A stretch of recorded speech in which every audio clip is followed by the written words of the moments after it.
The president and top officials talking more this week about what they won't do in Syria than what they will, before Mr. Obama put the whole process on hold Saturday while he seeks congressional approval.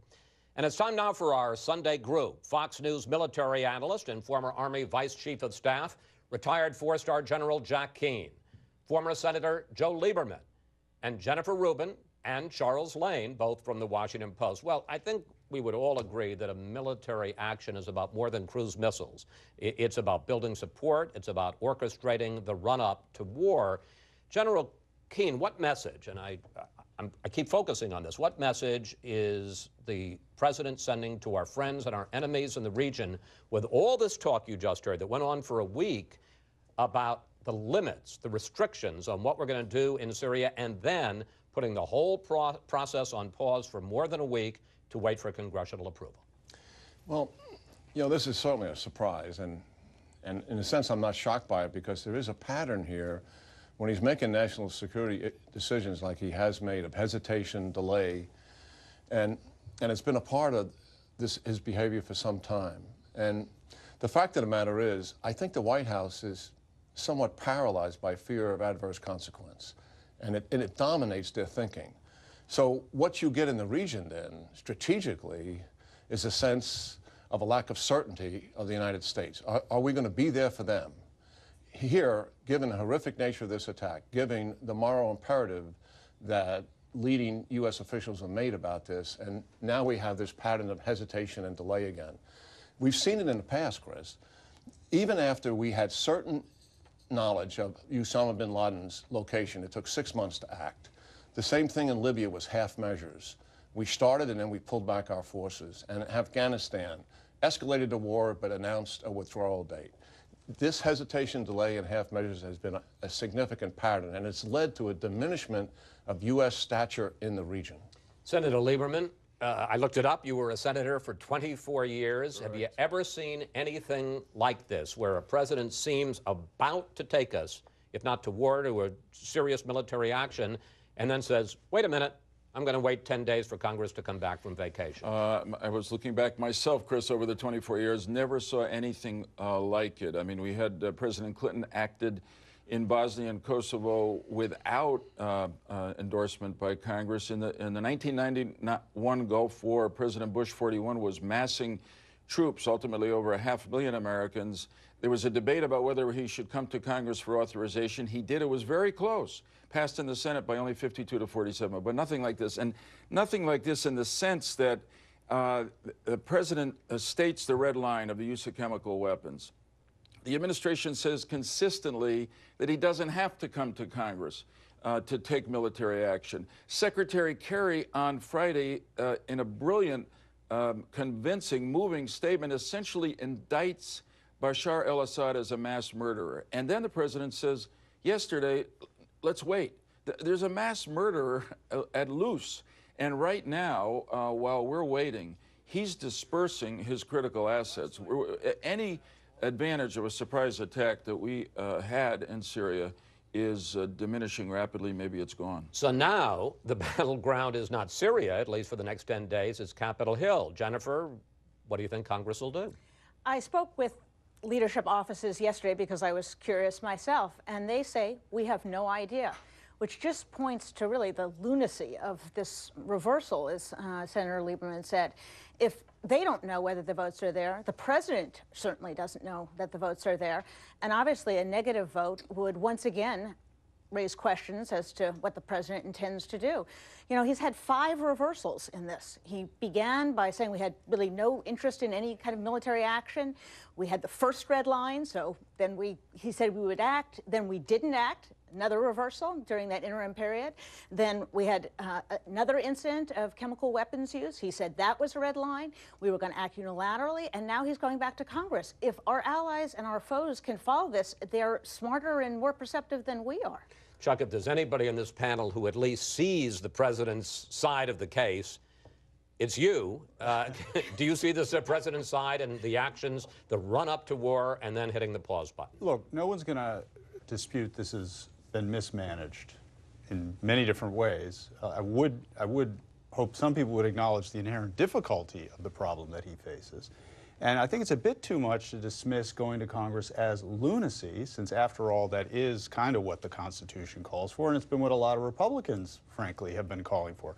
Where I think the president has got himself a problem here is that he does seem to think this is somehow turning the tables on his opponents in Congress by sort of giving them what they wished for and letting them work it out. I'm not sure that's the way this plays out. I think they now have him over a barrel because he's basically gone to a Congress, one house of which is dominated by Republicans, and asked them for a political bailout. Be very interested to see what kind of conditions, quietly or openly, they start demanding before they give him what he says he wants. All right, panel, we have to take a break here, but when we come back, the president says he looks forward to a debate over his plan for a limited strike against the Assad regime. We'll ask the panel, is that likely to stop the carnage or just to embolden Syria? It sounds to me like saving face because he's made a promise, so he's going to follow through with his promise. That's why you ought to be very careful about drawing lines in the sand or red lines, because now he feels that he looks weak to both his colleagues in the United States as well as his international colleagues. But I don't think that's enough reason to go to war. Kentucky Senator Rand Paul already joining the debate over the president's handling of the situation in Syria. And we're back now with the panel. Well, we're going to hear a lot over the next week and a half about this debate, the best way forward in Syria. General Keane, what do you think of the president's plan as he has laid it out? Short-term, limited, basically focused on attacking Assad's chemical weapons capability, not regime change. Well, first of all, I don't like the fact we've given the enemy so much time to take evasive action and to harbor their significant military resources. I think this operation should have been over by now, much less extended for another few weeks. Secondly, I did support the limited action if the objective is to reduce significant military capability. And I was suggesting that Assad would never believed he would use chemical weapons and have to give up his air power. And that is within the means of these kind of instruments that we're doing. Shut down his airfield, shut down his airplanes, shut down the logistic infrastructure that supports all of that. That is still obtainable to a certain degree. But we're going to have to work very hard, I believe, to make this strike very effective. I think it should be tied to something that's strategic in terms of moving the advantage to the opposition forces and not just a punitive measure. And it should be coupled with military aid to the rebel forces, the moderate forces who are leading the attack and are also geographically separated from the jihad forces. Senator Lieberman, a couple of your former colleagues in the Senate, John McCain, Lindsey Graham, have suggested they might oppose this, not because it does too much, but because it doesn't do enough, because it's too limited and there's no point in this kind of a strike if you aren't going to do what General Keane says, which is really degrade Assad's ability to terrorize and slaughter his own people. How would you vote at this point? Notwithstanding what I said a few moments ago about how shocked and disappointed I was by the president's decision yesterday to go to Congress for authorization, because I think he has the authority now to do that, and that's exactly what a commander-in-chief is supposed to do. The worst of all ends to this whole saga would be for Congress not to give the president authority to act. It would be catastrophic. And I know there are going to be people in the Republican and Democratic parties who, for policy reasons, will oppose the resolution the president has asked for. There are going to be others who are going to be tempted to hang the president out there by voting no. When they do that, they're not just going to be hanging the president out there, they're going to be hanging America out there and compromising our credibility in the world. So I appeal to my fellow members of Congress, give the president the authority that he's asked for now. And incidentally, the fact that he has waited now and gone to Congress, in my opinion, has given the Syrians the right to disperse a lot of their assets and will require him now, I think, not just to take a shot across the bow, but to hit the bow. And to hit the bow where the leadership of Syria is, which ordered the chemical weapons attacks that we have evidence killed almost 1,500 people and 426 children. So I'm going to do everything I can to convince my former colleagues, including my amigos McCain and Graham, to strengthen this resolution as much as they can, but then vote for it. Don't let it fail. Jennifer, does a limited strike after an additional delay, does that serve a useful purpose? Well, it depends how limited it is, I suppose. What General Keane was suggesting is that you can stop short of regime change and still make a difference. I'm talking about what the president's talking about. Well, what the president's talking about seems to be, quite frankly, useless. The worst thing in the world we could do is throw a few missiles in there, have Assad beat his chest and say he survived the United States, have the Iranians conclude all you have to do is, in essence, pay a traffic ticket and then keep going on the way to WMDs. And interestingly enough, the actual resolution that the White House has come up with is rather broad. It says that the president can take action as is necessary to deal with the WMD situation. Well, General Keane just made the argument that in order to deal with it, you have to do a lot more. And my argument would be, in order to deal with it, you have to get rid of Assad as well. Chuck. Well, we're not going to do that. The president isn't going to do that, so we can wish for it all we want. I think actually the worst thing that could possibly happen would be nothing at this point, whether because Congress turned it down or because the president, after getting authority, decided to do nothing. And so now what the problem, the debate is going to be about is calibrating.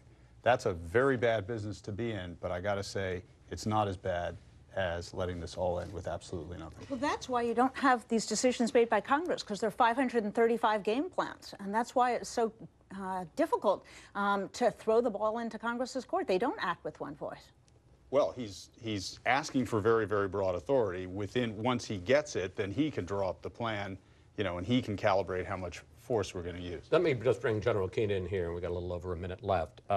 Let's say Congress approves and that the president launches his airstrike, and let's say it's as limited as he's talking about. What happens the day after? I guess what I'm really asking you is, do you understand what our strategy is for Syria and, more importantly, the threat from Iran?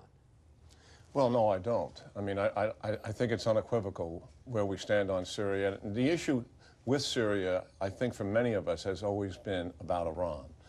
This is an anchor point for them in terms of regional domination. It means a lot to them. They're all in here. They have their Quds Force and their Revolutionary Guards, and they've never taken forces like that outside the country and intervened. They're here because this is critical to them. Strategically, we have got to keep our eye on that ball. And our strategy dealing with Syria, I think, to date, is quite inadequate, and it will still be inadequate after this strike. And in 30 seconds, Yes, sir. How much trouble are we in the Middle East right now? Well, the Middle East is in tumult, and But I mean U.S. policy. I'm sure that our enemies are cheering now as a result of this decision, because they realize it's not clear that the president will get authority, and our allies are worried. And it's not just our allies in the Arab world and Israel. It's not just in the Middle East. It's in Asia, where a lot of countries depend on American strength and credibility. That's why, again, this resolution or something like it has to pass Congress. Thank you, panel. See you next week.